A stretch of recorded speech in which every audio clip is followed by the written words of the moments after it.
তারপরে কি হলো জিজ্ঞাসা করতেছে আমি কাল কঠিন আসরের ময়দানে আল্লাহর কাছে অ্যাপ্লিকেশন করব বিচার দেব। আমি যদি ওমরের প্রতিনিধির মধ্যে থেকে থাকি, দেশের মধ্যে থেকে থাকি, তাহলে ওমরের কারণে আমার এত কষ্ট। আখিরাতের ময়দানে আমি ওমরকে গলায় গামছা দেব।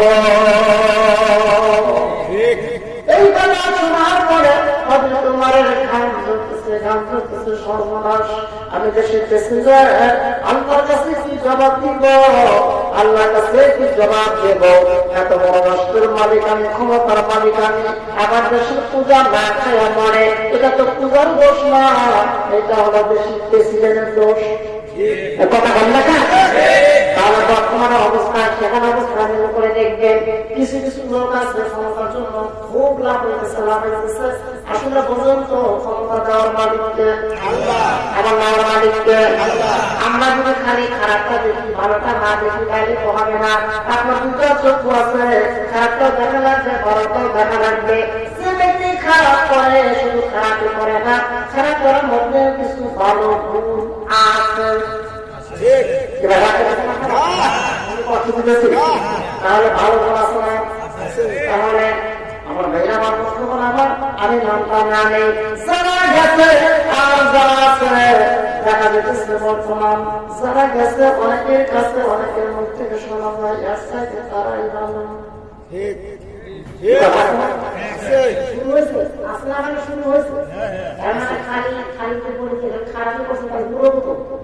ভালো কিছু করছে আর ভালো দেখা থাকে না, খারাপ দেখে মানে ভালো দেখা দেখতে না, ঠিক না দেখে।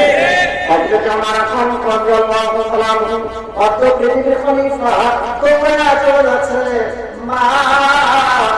তোমার জন্য কিছু সহযোগিতা করে তুমি কি নিবা, আপনি যেহেতু দিতে চাইছেন মুসাফির, ঠিক আছে আমি নেব।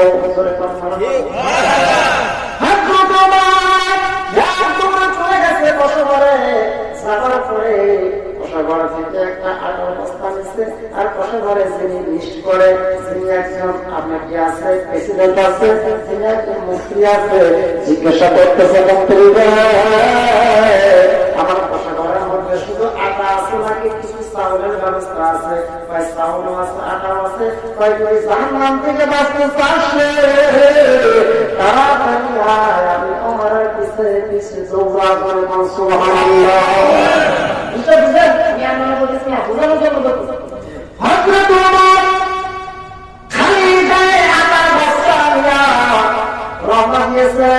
আল্লাহর কাছে যদি আমার আল্লাহ কি এত বড় তোমার ক্ষমতা দিচ্ছিলাম, কিন্তু ক্ষমতা দিয়ে কি করছো? তোমার দেশের তোমরা না খারাপ হয়ে গেছে, কি জবাব আমি দেবো? কথা চিন্তা গেছে আমার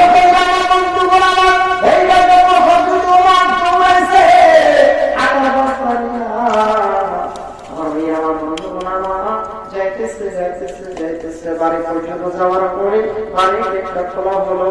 এবার যখন যাওয়া হলো, যাওয়ার পরে বলতেছে আপনি কে?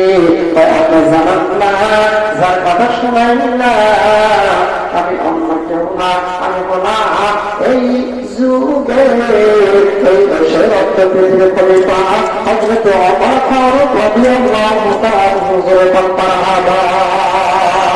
তোমার শাসন নাই দেখে তো আজকে আমাদের সমাজের অবস্থা। কথা বলেন ঠিক না? তোমার শাসন যদি থাকতো আজকে আমাদের সমাজে এই অবস্থায় হতো না। একটা আমার জামানায় দাও গণহরবান, একটা আমার জামানায় দাও গণহরবান, যিনি ওয়াদা করে ওয়াদা করে একটা আমার জামানায় দাও গণহরবান। আল্লাহ কাছে দোয়া করে তোমার শাসন যেন প্রতিষ্ঠিত হয়। কথা বলেন ঠিক বলে আমার কৃষ্ণ আছে, আপনি দেখছে